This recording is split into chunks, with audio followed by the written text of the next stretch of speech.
What makes us bipedally or upright is the way that most people would understand efficient is basically the formation that took place in our foot and our pelvis and our head to make us bipedally efficient, as opposed to, say, a chimpanzee who has to stand up for very short periods of time because it hasn't got the same arch formation in the feet as humans.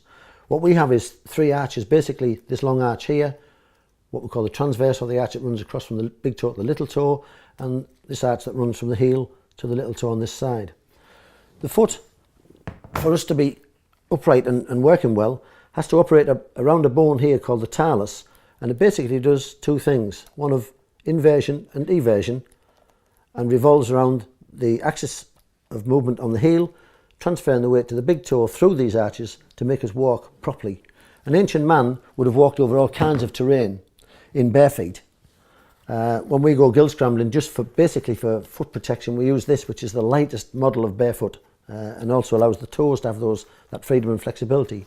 When I train, I wear a Japanese tabi, which is the same, just a cotton shoe, just to separate the big toe and allow more flexibility and dexterity in the foot.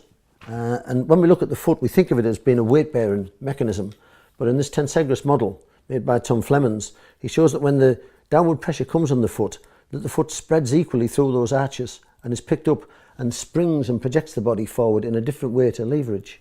And this is what a lot of people don't understand. So we need to actually learn to walk differently, and this is part of the concept of Hatsumi's learn to float in your walk, as to move through that big toe, which causes a lot of problems.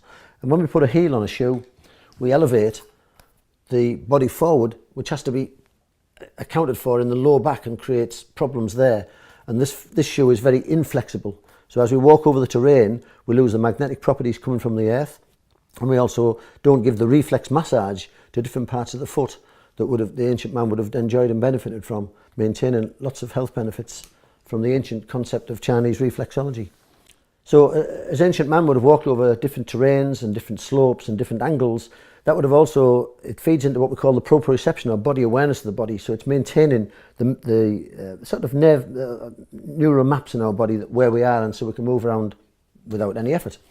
And a surprising study was made here in Oregon in America. A surprising reduction in blood pressure has been achieved in 16 weeks in a group of normally physically inactive elderly men and women who had regular sessions of walking on mats that replicated smooth, rounded cobblestones.